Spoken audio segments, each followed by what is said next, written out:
Malala, let's clarify one thing. At what point did you move from ANC to UDA? And are you looking to amalgamate all the parties under UDA? And by this, the shilling that is at the lowest, not the dollar.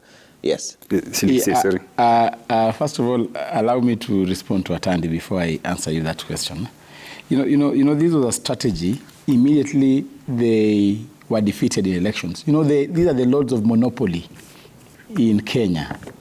Atandi is lamenting about the cost of high fuel, yet he knows the owner of rubies.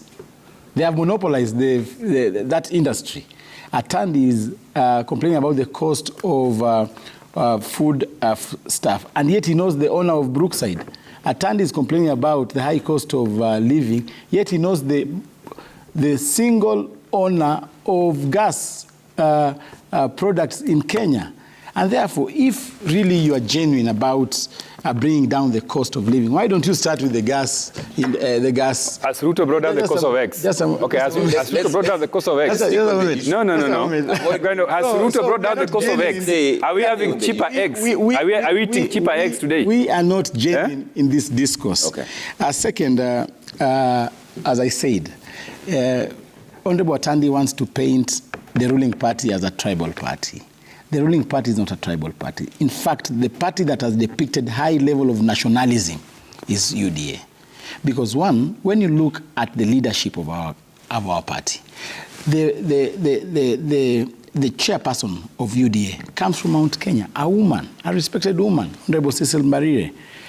Our party leader comes from the Rift. Our deputy party leader comes from the Central Region. Our deputy vice chair comes from the Coastal Region, Omar Hassan. Our treasurer comes from Kisii. Yours truly, the Secretary General, comes from Western Region. We have the face of this country. And therefore, you cannot start painting UDA as a village party. Second, you've asked me about when did I move from ANC to UDA. Immediately after elections, Trevor, and as my good friend said, it was rumored that I was among the people who would have qualified to sit in cabinet. And you know very well, Article 77 of the Constitution clearly says that once you are a state officer, you are not supposed to hold any position in any political party.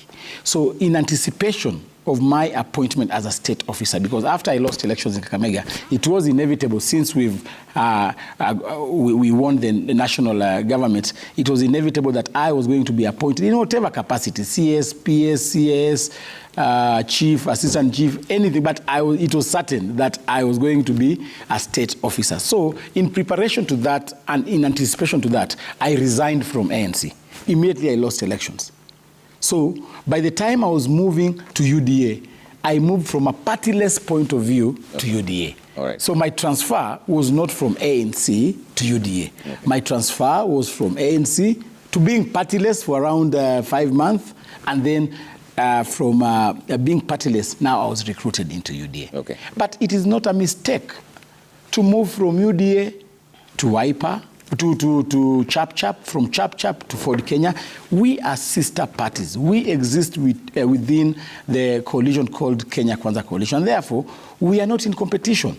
And even these subjects and this discourse that I have brought about, parties merging, this is a discourse that we are persuading our colleagues in our coalition to fold up their parties, have one strong party that is going to face our opponents come 2022. So it's a strategy. It is not an opportunity for us to start having conflicts within Kenya Kwanza. No, we are employing persuasive ways in which we are going to talk to our colleagues. And this decision or this idea is not cast on stone. This is an evolving idea that we shall sit down. If we are convinced otherwise, if the dynamics tell us, come on, having one party is not strategic for you, we need to have a multiple option of approach towards the 2027 elections, we shall go back to that approach. So it is not cast on stone. It is a discussion that has been brought about to develop a strategy that is going to ensure that we have political tranquility and political stability in our country. Okay.